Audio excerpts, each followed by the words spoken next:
بسم اللہ الرحمن الرحیم احمدہ ونصلی علی رسولہ الکریم اما بعد فاعوذ باللہ السمیع العلیم من الشیطان الرجیم بسم اللہ الرحمن الرحیم الصلاۃ والسلام علیک یا رسول اللہ وعلی آلک واصحابک یا حبیب اللہ۔ منہج النقد کا لیکچر نمبر 14 جرح و تعدیل کی پریزنٹیشن ہم نے گزشتہ 13 نمبر لیکچر میں کر لی تھی۔ آج ہم اس کے متن کو پڑھیں گے۔ تو جرح و تعدیل کو یہاں سے بیان کرتے ہیں صاحب کتاب۔ الجرح والتعدیل، الجرح عند المحدثین هو الطعن فی راوی الحدیث بما یسلب او یخل بعدالتہ او ضبطہ۔ محدثین کے ہاں جرح سے مراد راوی حدیث پر ایسی تنقید کرنا ہے، ایسا طعن کرنا ہے جو اس کی عدالت یا اس کے ضبط میں خلل واقع کرے، یا تو اس کو سلب کر دے، ختم کر دے، یا اس میں خلل ڈال دے، تو اس کو محدثین کے ہاں جرح کہتے ہیں۔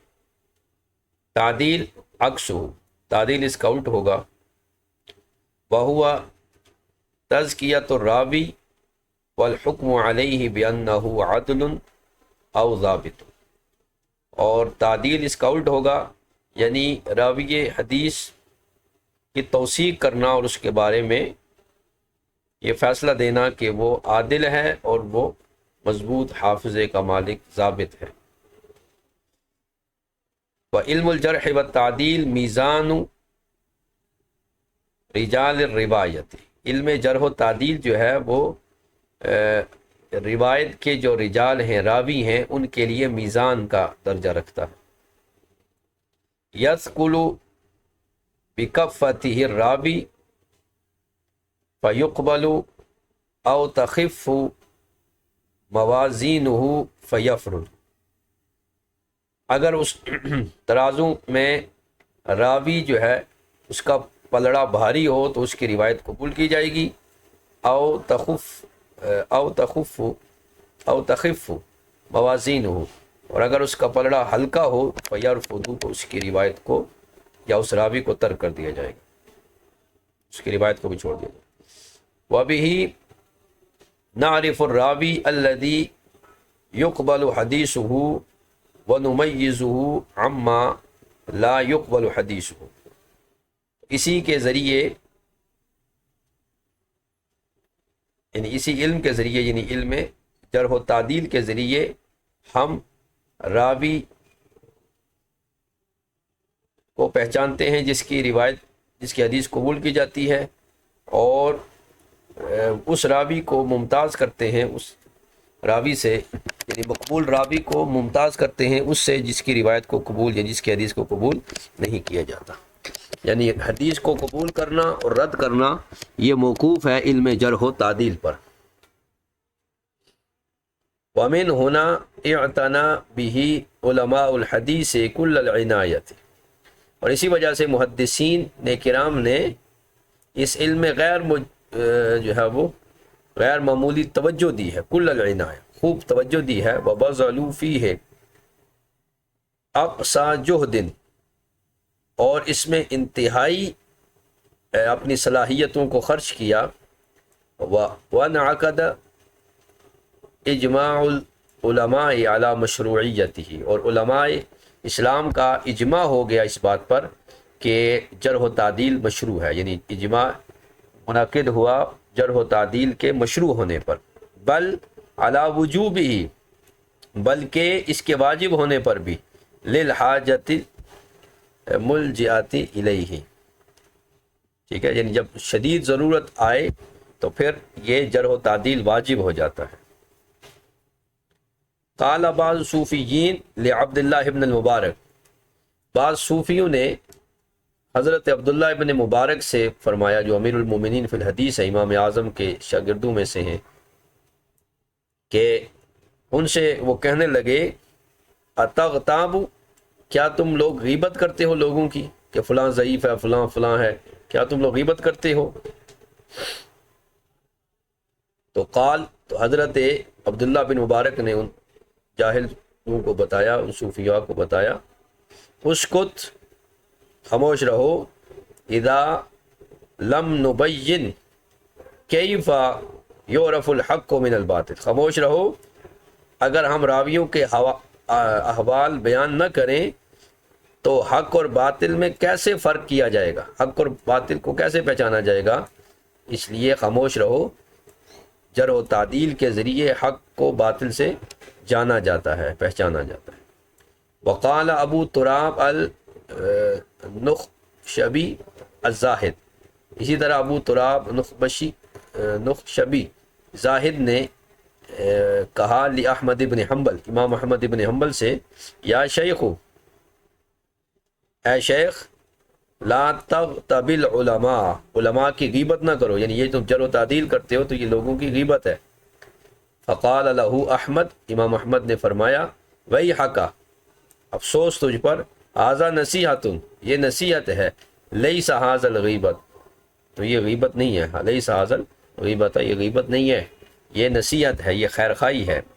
وقال ابو بکر بن الخلاد لیحیی بن سعید، اسی طرح امام ابو بکر بن خلاد نے ابو بکر بن خلاد نے یحییٰ بن سعید سے کہا، یحییٰ بن سعید القطان جو امام شعبہ بن حجاج کے بعد دوسرے امام ہیں علم رجال کے، کہ اما تخشى ان یکون هؤلاء الذین ترکت حدیثهم خصماءک عند اللہ، کیا آپ کو یہ اندیشہ نہیں ہے کہ جن لوگوں کی روایتوں کو، حدیثوں کو آپ نے ترک کیا، وہ قیامت کے دن اللہ کے حضور آپ کے مد مقابل ہوں گے، وہ آپ سے جھگڑا کریں گے کہ اے رب العالمین، اس شخص نے ہماری حدیثوں کو ناقابل قبول قرار دیا۔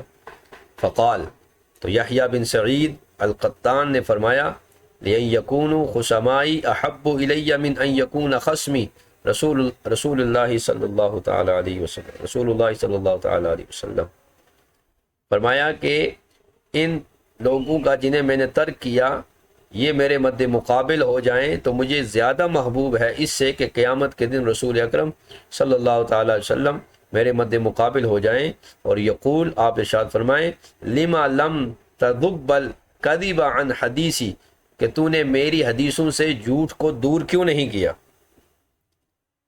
تو یہ علم جرح و تعدیل کے مشروع ہونے کی وجہ ہے کہ علم جرح و تعدیل کی وجہ سے حدیث مبارکہ کی حفاظت کی جاتی ہے، ورنہ جو حال یہود و نصارہ کا ہو چکا ہے، ان کی کتابوں کا ہو چکا ہے، بعید نہیں تھا کہ مسلمانوں کی حدیثوں کا بھی یہی حال ہوتا۔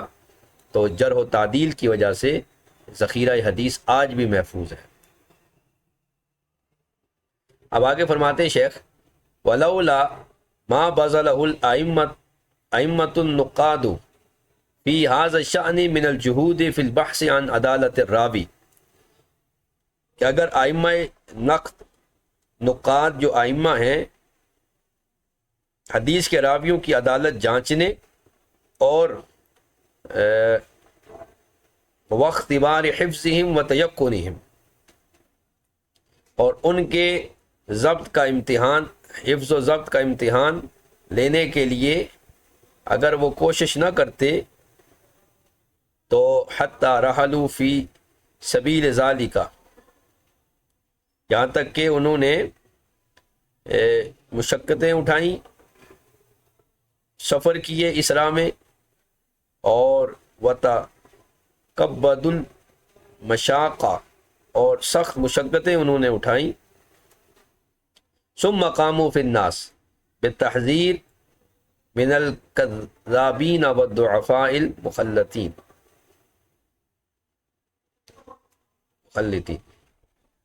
پھر انہوں نے جھوٹے اور ضعیف راویوں سے امت کو خبردار کیا، تحذیر، ڈرایا، متنبہ کیا، اس لیے کہ لشتبہ امر الاسلام، تو اگر وہ یہ کام نہ کرتے، لولا، تو لشتبہ امر الاسلام، تو امر اسلام یعنی معاملہ اسلام مشتبہ ہو جاتا، واستولت الزنادقہ، اور زندیق لوگ جو ہیں وہ اس دین پر غالب آ جاتے، اور وخرج الدجالون، اور دجال اور کذاب لوگ نکل آتے اور دین میں فساد برپا کرتے. تو یہ علم حدیث کے لیے سفر اور پھر راویوں کے بارے میں جو تحقیق ہے، 5 لاکھ راویوں کا ڈیٹا جو ہے ائمہ محدثین نے جمع کیا ہے. 5 لاکھ تعداد جو ہے وہ کوئی معمولی نہیں ہے، یہ غیر معمولی جو ہے وہ عدد ہے. 5 لاکھ لوگوں کا ڈیٹا جمع کرنا اس دور میں یہ کتنا مشکل امر تھا، لیکن ائمہ محدثین نے ایسا کر دکھایا. تو اس لیے آج کوئی بھی حدیث ہے تو اس پر جرح و تعدیل کا حکم لگایا جا سکتا ہے. تو اگر یہ کام نہ ہوتا، ائمہ دین نے اس شان کے ساتھ اس بحث میں راویوں کی عدالت کے بارے میں، ان کے حفظ و ضبط کے بارے میں کوشش نہ کی ہوتی، اور ان کے لیے سفر نہ کیے ہوتے، اور یہ مشقتیں برداشت نہ کی ہوتی، تو پھر جو ہے وہ امر اسلام مشتبہ ہو جاتا، اور زندیق اور جو بے دین لوگ ہیں وہ دین پر غالب آ جاتے، اور دجالین جو ہے وہ اسلام میں فساد کرتے. تو جو حشر یہودیوں کا اور عیسائیوں کا ہوا ہے کہ ان کے پاس علم جرح و تعدیل نہیں ہے، اس لیے ہر نسخہ جو چھپتا ہے بائبل کا یا دیگر کا، اس میں فرق آتا ہے، کوئی کیا لکھ رہا ہے، کوئی کیا لکھ رہا ہے. لیکن ہمارے پاس اصول ایسے ہیں جن کے روشنی میں ہزاروں کتابوں میں بھی اگر کوئی ایک بات لکھی ہے تو اس میں بھی اس کو بھی جانچا جا سکتا ہے. تو یہ اسلام کا ایک امتیاز ہے. تو اسی لیے سند جو ہے اس امت کا اعزاز ہے. تو 5 لاکھ راویوں کا ڈیٹا ائمہ محدثین نے جمع کیا. آج کے دور میں بھی اتنے افراد کا جمع کرنا بہت مشکل ہے، لیکن اس دور میں سفر کر کے، پیدل اور مشقتیں برداشت کر کے ان ائمہ محدثین نے جمع کیا ہے. حتیٰ کہ جو مستشرقین ہیں انہوں نے بھی مسلمانوں کی تائید کی ہے اس بارے میں، اور ان کی تعریف کی ہے کہ مسلمانوں نے 5 لاکھ افراد کا کم و بیش ڈیٹا جمع کیا اور ان کی بایوگرافی جو ہے وہ بنا لی. آگے فرماتے ہیں یجب ان تتوفر فی الجارح والمعدل الخصال التي تجعل حکمه منصفا کاشفا عن حال الراوی. کہہ رہے ہیں کہ جارح کے لیے اور معدل کے لیے، جرح کرنے والے کے لیے اور معدل کے لیے ایسی صفات کا ہونا ضروری ہے جو اس کے فیصلے کو منصفانہ اور راوی کی حقیقت حال کو کھولنے والا، واضح کرنے والا بنائیں. تو وہ کیا شرائط ہیں؟ کچھ شرائط بیان کرتے ہیں. پہلی شرط یہ ہے کہ یشترط فی الجارح والمعدل، کہ جارح اور معدل دونوں کے لیے شرط کیا گیا ہے العلم، تقوی، ورع اور صدق. یہ 4 صفات جارح میں بھی ہونی چاہیے جو جرح کر رہا ہے، اور جو معدل تعدیل کر رہا ہے اس کے اندر بھی ہونے چاہیے. تو بغیر علم کے کوئی کسی پر نہ جرح کر سکتا ہے نہ اس کی تعدیل کر سکتا ہے. پھر وہ تقوی ہو، صاحب تقوی، فاسق نہ ہو، اور متقی ہو، ورع کے ساتھ ہو، اور سچائی، یعنی سچا آدمی ہو، خود جھوٹا اور کذاب نہ ہو. لأنه ان لم يكن بهذه المثابة فكيف يصير حاكما على غيره بالجرح والتعديل. اس لیے کہ جب وہ خود عادل نہیں ہوگا ان صفات کے ساتھ، تو پھر وہ کیسے جو ہے وہ حاکم بنے گا کسی دوسرے پر جرح و تعدیل کے ساتھ.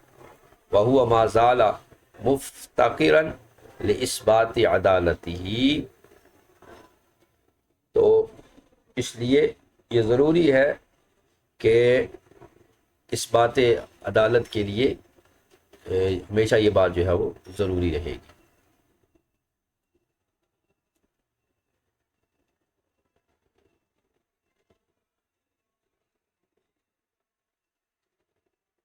آگے فرماتے قال الحافظ، حافظ سے مراد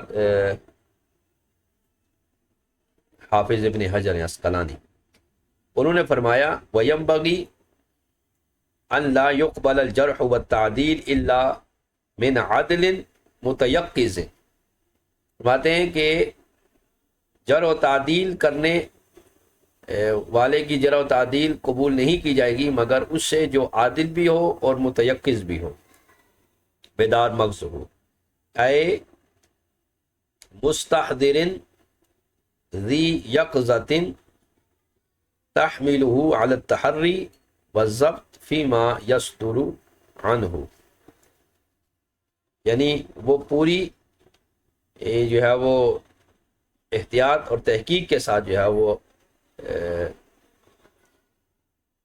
جرح کرنے والا ہو، مستحضر ہو، اس کا حافظہ ٹھیک ہو، خوب کوشش کرنے والا ہو، اور ضبط میں بھی وہ ماہر ہو، ضبط بھی اس کا اچھا ہو۔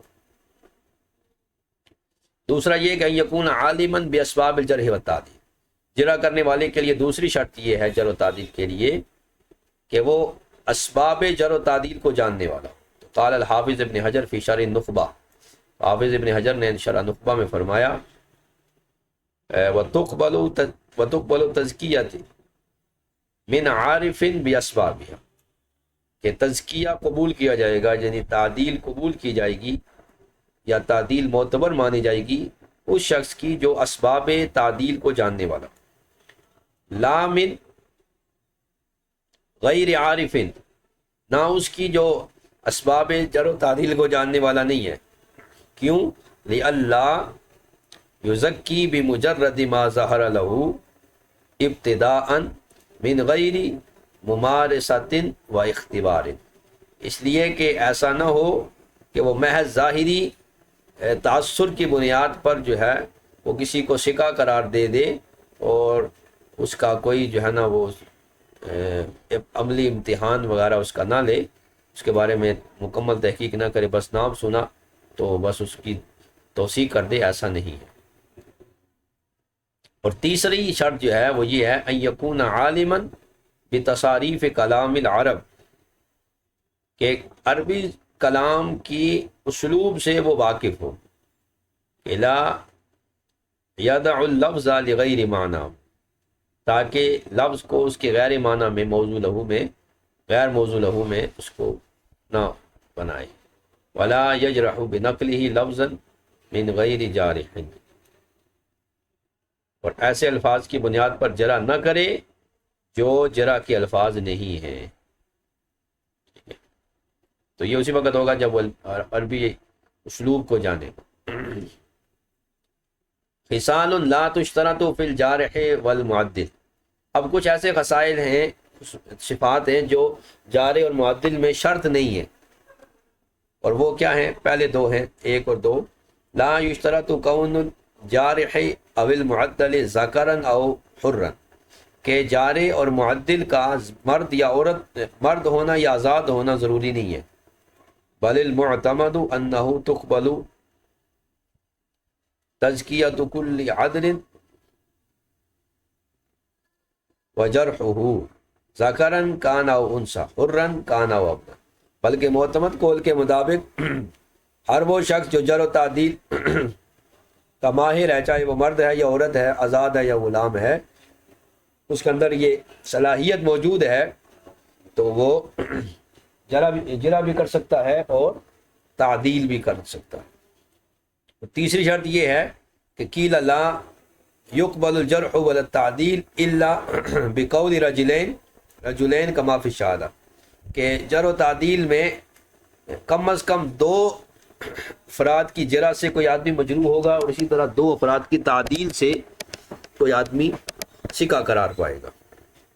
لیکن الاکثرین علی الاکتفاء فی جرح الراوی و تعدیلہ بالواحد، لیکن اکثر جو ہیں وہ اس بات پر ہیں کہ راوی پر جرح اور راوی کی تعدیل کے لیے ایک ہی آدمی کافی ہے، کہ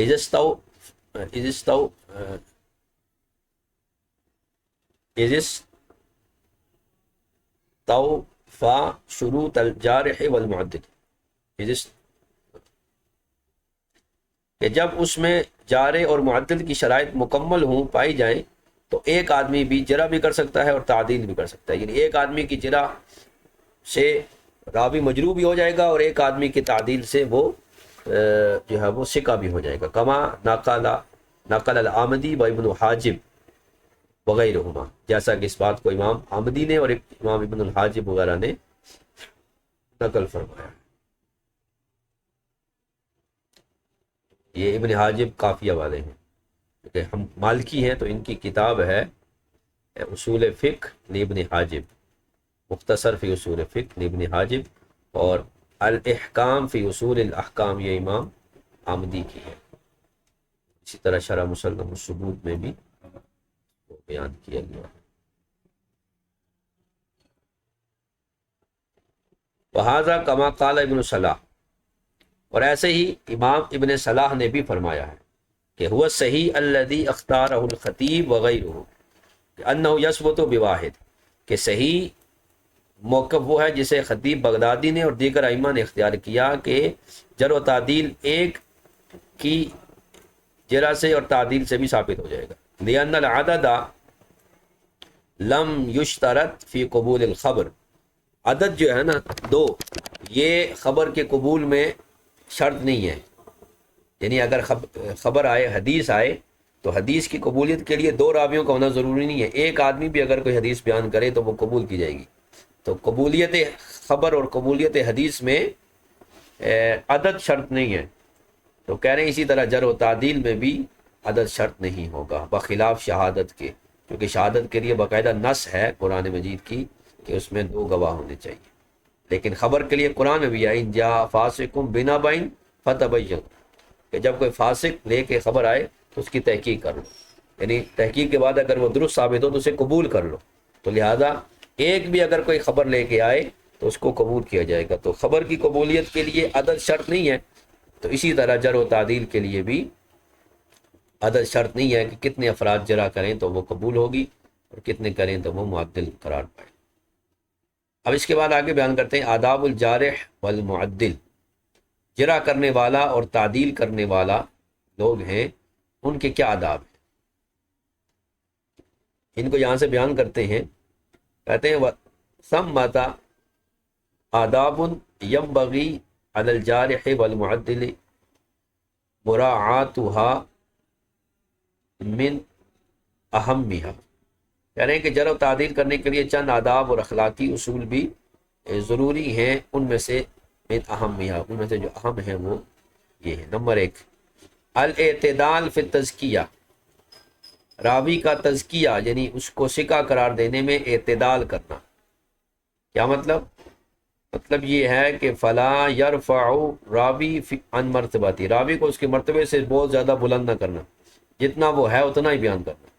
ولا ينزلہ عنہا، اور نہ اس کو اس کے مرتبے سے نیچے کر دینا.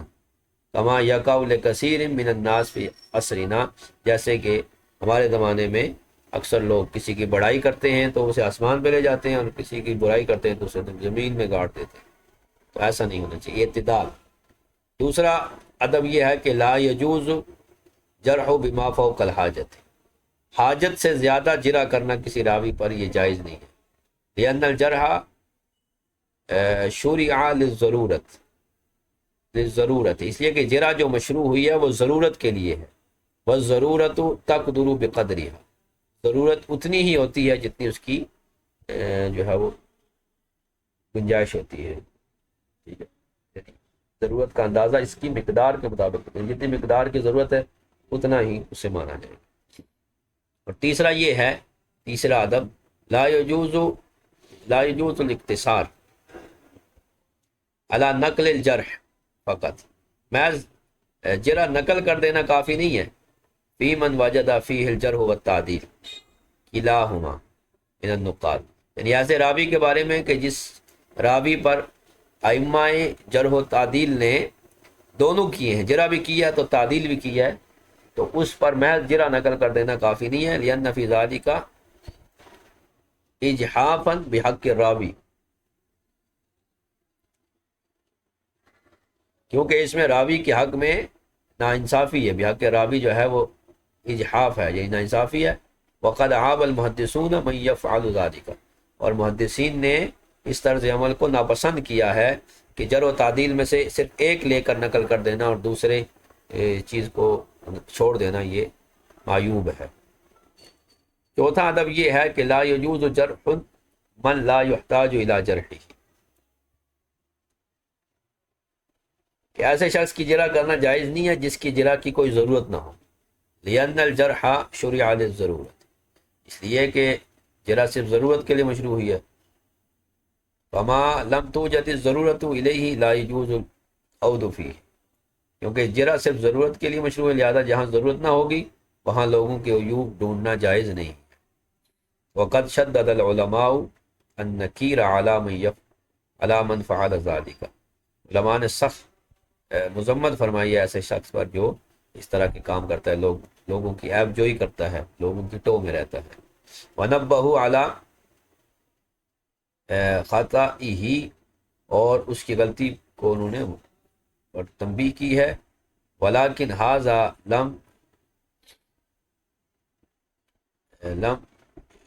يجد نفعا ويا للأسف ومع بعض الغلات من المنتسبین إلى العلم في هذا العصر، لیکن افسوس کے موجودہ دور میں بعض غالی اور متشدد جو لوگ ہیں وہ ان پر اس نصیحت کا کوئی اثر نہیں، لیکن هذا لم یجد نفعا، اس کا کوئی نفع نہیں ہے، بعض غالی اور متشدد جو لوگ ہیں علم سے منسوب ہیں آج کے زمانے میں، ان پر اس کا کوئی اثر نہیں ہے۔ وقد ظنوا ان مجابہت مخالفیہم بالطعن والقذف دلیل علی وفرۃ العلم وقوۃ الفہم، کیونکہ آج کے لوگوں نے سمجھ لیا ہے، ایسے لوگوں نے، کہ مخالفین پر طعن و تشنیع کرنا، ان پر قذف، ان پر طعن کرنا، یہ دلیل ہے ان کے علم کی فراوانی کی اور ان کی قوت فہم کی، یعنی کسی پر تنقید کرنا، تنقید برائے تنقید، بس کسی کے پیچھے پڑ جانا، تو یہ جو ہے یہ علم کی فراوانی اور قوت فہم نہیں ہے، بلکہ یہ چیز جو ہے وہ ممنوع ہے۔ حتی سارا من عاداتہم الخبیثہ، یہاں تک کہ یہ ان کی جو ہے وہ بری عادت بن چکی ہے،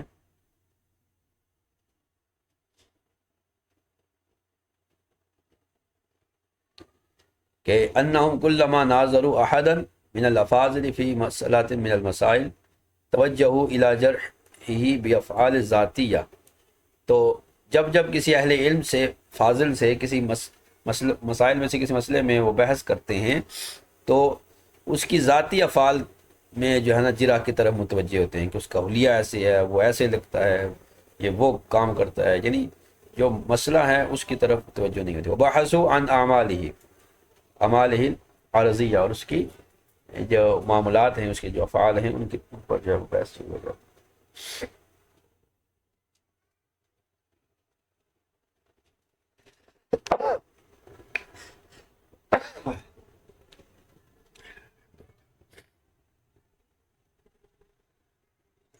وبحثوا عن اعمالہ الارض وخلطوا الف کذبات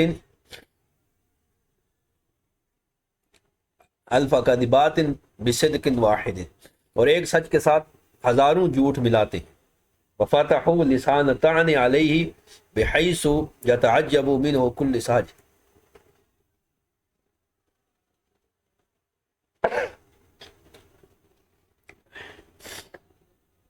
اور اس پر طعن کے دروازے کھول دیتے ہیں کہ ہر مسلمان جو ہے وہ متعجب ہو جاتا ہے۔ وغرضهم منہ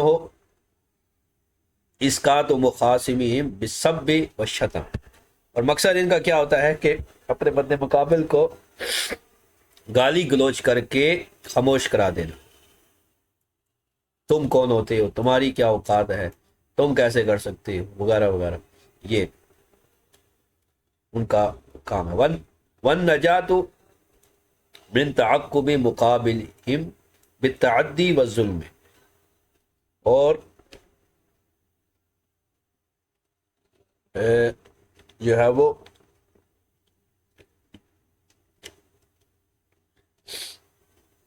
دشنام ترازی کے ذریعے مخالف کو کمزور کرانا جو ہے وہ خاموش کرانا ہوتا ہے، اور وہ علمی مناظروں کو جھگڑے اور تحقیق کو دشمنی میں جو ہے وہ بنا دیتے ہیں۔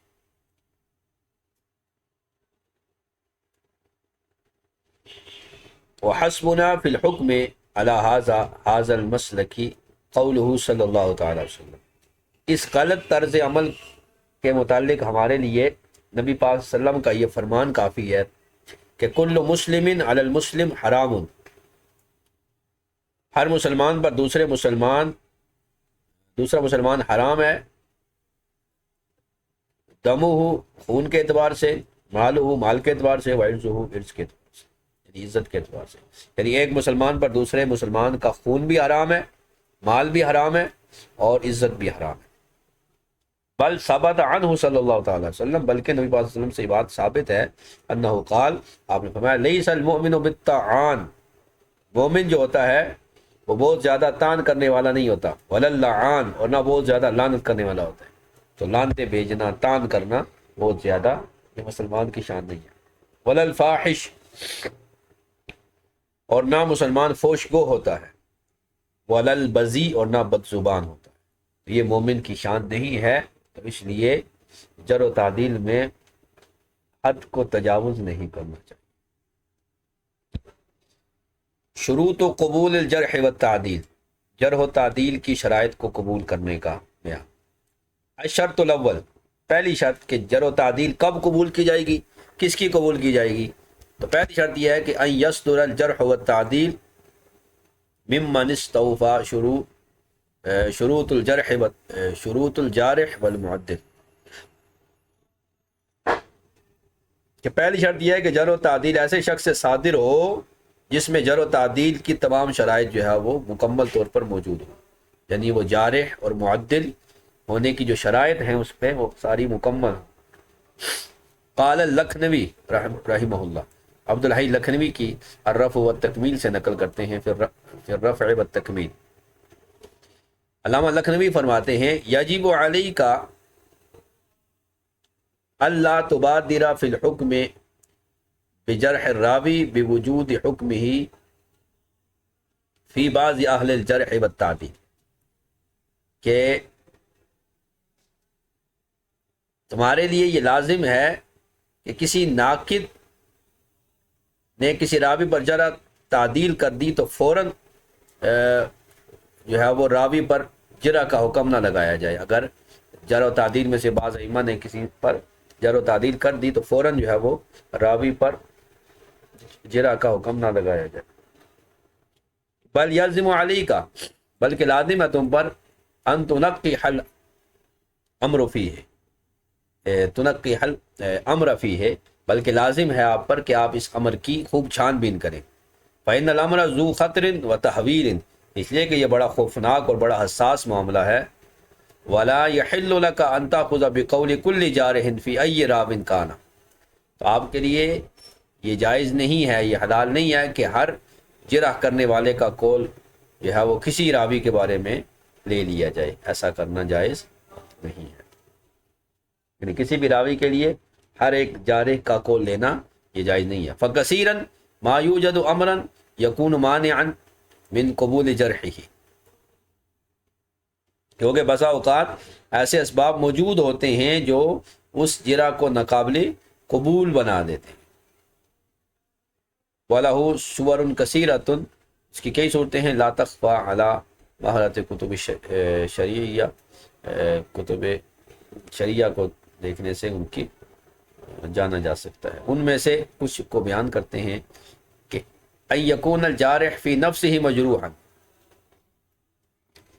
کہ اگر جرح کرنے والا خود مجروح ہے، اس پر جرح ہے، تو فحینئذ لا یبادر الی قبول جرحہ، تو اس کے جرح کو قبول کرنے میں جلدی نہیں کرنی چاہیے۔ وقضا تعدیلہ ما لم یوافقہ فیہ غیر، اسی طرح اگر وہ تعدیل میں بھی جو ہے وہ جلدی نہیں کرنی چاہیے۔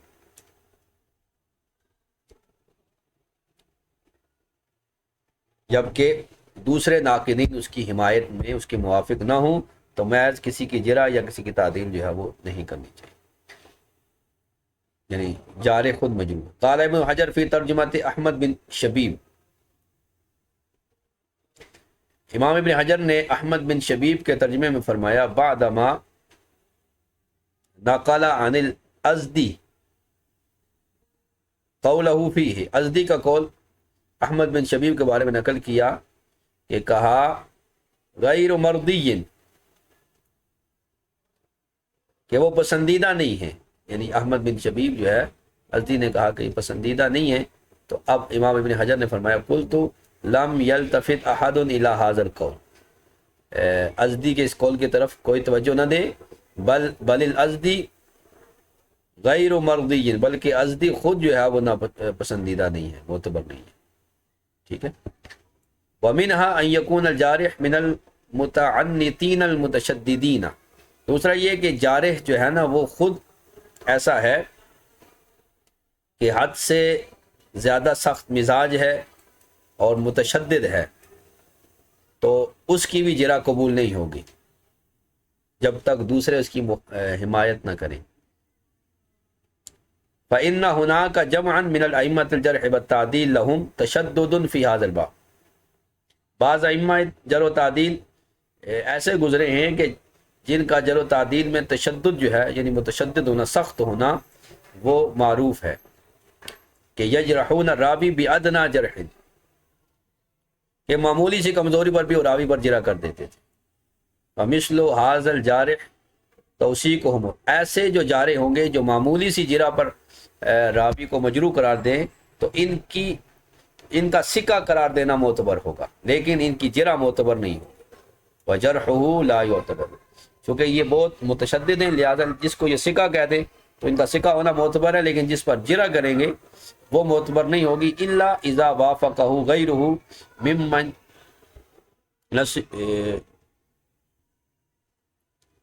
ينصف ويعتبر، مگر جب ان کے موافق دوسرے منصف اور معتبر لوگ جب ہو جائیں تو پھر ان کی جرح بھی قبول ہو. اب یہ کون کون سے متشدد؟ ابو حاتم رازی، جن کی خود کتاب ہے جرح و تعدیل، ابن ابی حاتم کے والد ابو حاتم. امام نسائی، یحییٰ بن معین، یحییٰ بن سعید القطان، یہ ابن معین کے استاد ہیں.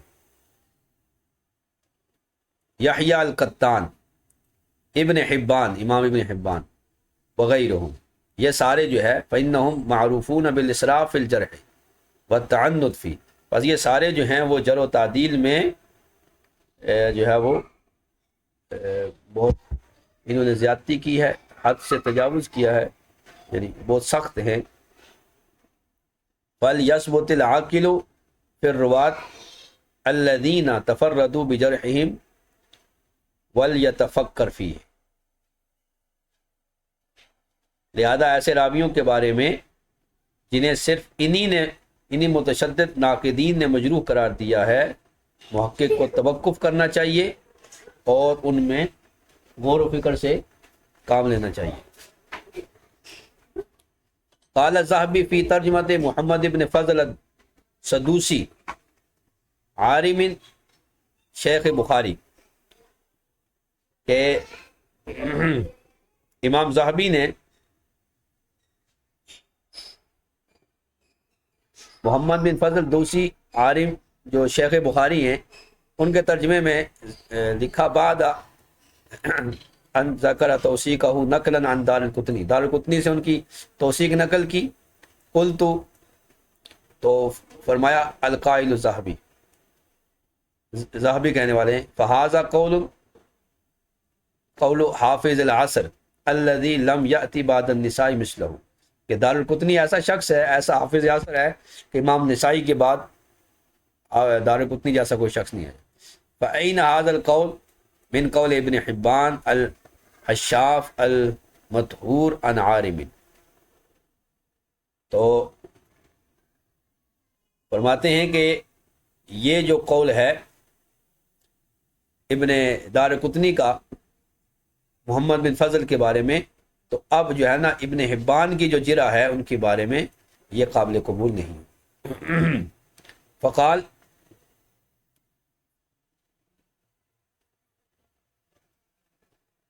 کہ ابن حبان نے کہا کہ اختلط فی آخر عمرہ وتغیر حتی کان لا یدری ما یحدث به، کہ انہیں آخر عمر میں اختلاط ہو گیا تھا، نہیں جانتے تھے کہ وہ کیا کہتے. فواقع فی حدیث ہی مناکی المناکیر کثیرۃ، فی حدیث ہی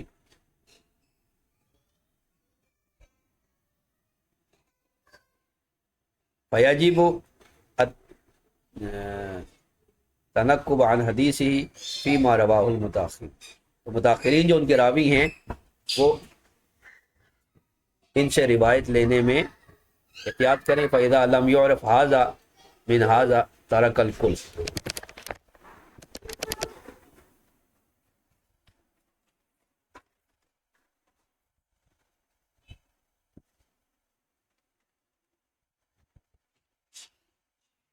لہذا جو متاخرین ہوں گے ان کے شاگرد، ان سے روایت لینے میں جو ہے وہ اجتناب کریں.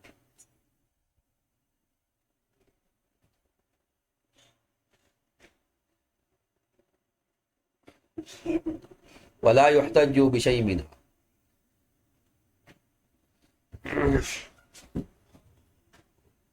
قلت ولم يقدر ابن حبان ان يسوق له حديثا منكرا فاينما زعم.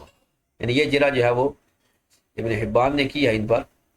تو امام زاہبی کہہ رہے ہیں کہ ابن حبان اس بات پر قادر نہیں ہے کہ کوئی ایک حدیث بھی پیش کر سکیں جو منکر، جیسا کہ انہوں نے گمان کیا. تو اس طرح جو ہے وہ جارح جو ہے وہ شدت پسند.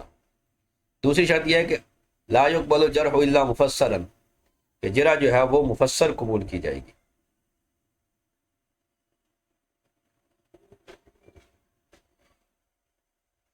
اے مبین السبب، یعنی مفسر کا مطلب یہ ہے کہ جو جرح ہے اس کا سبب بیان کرے کہ کیوں مجروح ہے. واما التعدیل فلا یشترط تفسیر ہو، جبکہ تعدیل کے لیے شرط نہیں ہے کہ اس کی تفسیر کریں. یعنی تعدیل کے لیے مفسر ہونا شرط نہیں ہے. اب اس ساری بات کی وضاحت کیا ہے کہ حاضر الذی علیہ جمہور. ہاں، اما تعدیل فلا یشترط تفسیر ہو، یعنی تعدیل کے لیے تفسیر شرط نہیں ہے، اس کی وضاحت شرط نہیں ہے. یہ وہ موقف ہے جو جمہور علماء کا ہے. وقت اثر علی ارادی ابن صلاح دون اقوال الاخرى، اور اسی پر اکتفا کیا امام ابن صلاح نے، دوسرے اقوال کو چھوڑ دیا. قال ابن صلاح التعدیل مقبول من غیر ذکر سببہ علی المذہب الصحیح المشہور. صحیح اور مشہور مذہب کے مطابق تعدیل بغیر ذکر سبب تعدیل کے بھی قبول ہے. لأن اسبابہ کثیرۃ یصعب ذکرہا، اس لیے کہ یصعب ذکرہا، کہ تعدیل کے اسباب زیادہ ہیں اور انہیں شمار کرنا مشکل ہے. فإن ذلك يحوج المعدل إلى أن يقول، کیونکہ اگر تعدیل میں سبب شرط ہوتا تو پھر معدل کو یہ بتانا پڑتا کہ لم یفعل قضا، اس نے یہ گناہ بھی نہیں کیا. لم یرتکب قضا، اس نے یہ گناہ کا بھی ارتکاب نہیں کیا. فعل قضا، اس نے یہ کام بھی اچھا کیا، یہ بھی کیا. فیعدد جمیع ما یفسق بفعلہ او بترکہ، اسی طرح وہ تمام افعال وہ ذکر کرتا ہے جن کے کرنے سے بندہ فاسق ہوتا ہے یا ترک کرنے سے فاسق ہوتا ہے. کذالک شاق جدا، یہ بہت مشکل کام ہے. اس لیے تعدیل غیر مفسر بھی قابل قبول ہے، لیکن جرح جو ہے اسباب جرح محدود ہے، لہذا جرح کو مفسر بیان کرنا ضروری ہے. اما الجرح فلا يقبل الا مفسرا مبین السبب، اور جرح جو ہوگی قبول نہیں کی جائے گی مگر جب وہ مفسر ہوگی. لأن الناس یختلفون فیما یجرح وما لا یجرح، اس لیے کہ لوگ جرح کے بارے میں مختلف ہیں. بعض لوگ جو ہے وہ جس کو جرح سمجھ رہے ہوتے ہیں وہ دوسروں کے ہاں جو ہے وہ جرح نہیں ہوتی. فَيُتَقُ أَحَدُهُمْ الْجَرْحُ بِنَاءً عَلَىٰ أَمْرٍ اعْتَقَدَهُ جَرْحًا وَلَيْسَ بِجَرْحٍ فِي نَفْسِ الْأَمْرِ. ایسے ہوتا ہے کہ کسی پر جرح کا اطلاق کیا جاتا ہے، وہ اعتقاد کرتا ہے کہ یہ جرح ہے، لیکن وہ نفس الامر میں جرح نہیں ہوتی. تو فلا بد من بیان سببہ لینظر فیہ اہو جرح او لا، اس لیے سبب جرح بیان کرنا ضروری ہے تاکہ جانا جائے کہ یہ جو الفاظ اس کے بارے میں ریمارکس دیے گئے ہیں یہ جرح ہے یا نہیں. هذا ظاہر مقرر فی فقہ و اصول، یہ بات یہاں وہ ظاہر و باہر ہے، فقہ و اصول فقہ میں۔ وذکر الخطیب الحافظ انہ مذہب الائمہ من حفاظ الحدیث و نقادہ، یہی مذہب ائمہ حدیث اور نقاد جو ماہرین ہیں ائمہ کا ہے، مثل بخاری و مسلم وغیرہ، بخاری وغیرہما، مسلم بخاری شیخین وغیرہ کا یہی موقع۔ اور پھر وعقد البخاری بابن فی بعض اخبار من تفسر فی الجرح، تو ایک باب باندھا ہے خطیب نے کہ جرح کے بارے میں بعض باتیں جو پوچھی جاتی ہیں، فذکر ما لا یصلح جارحا، پھر اس میں وہ باتیں بھی ذکر کی جو جرح نہیں بنتی، منہا ان شعبہ، ویسے یہ ہے کہ امام شعبہ سے کہ انہ قیل لہ، امام شعبہ بن حجاج سے کہا گیا لما ترکت حدیث فلان، آپ نے فلاں کی حدیث کو کیوں ترک کیا؟ فقال، تو انہوں نے آگے سے جواب دیا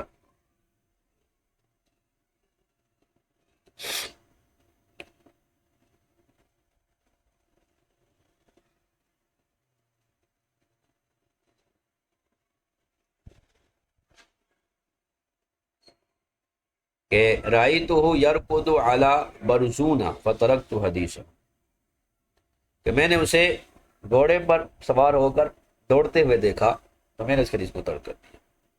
تو برزون جو ہے ایک مضبوط اور بھاری و طاقتور گھوڑا ہوتا ہے، تو یرکض کا مطلب بھاگنا ہوتا ہے، تو میں نے اسے گھوڑے پر سوار ہو کر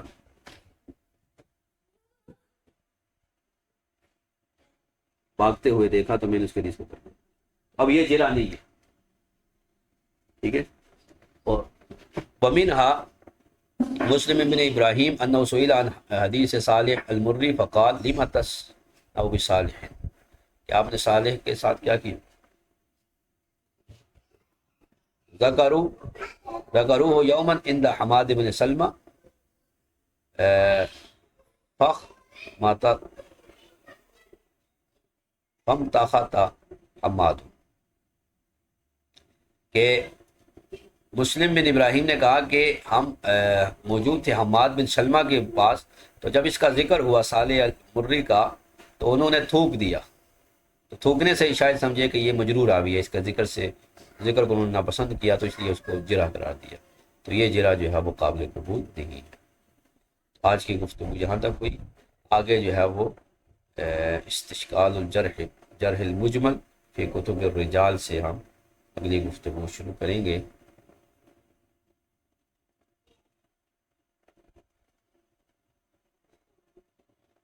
آج کی گفتگو یہاں تک۔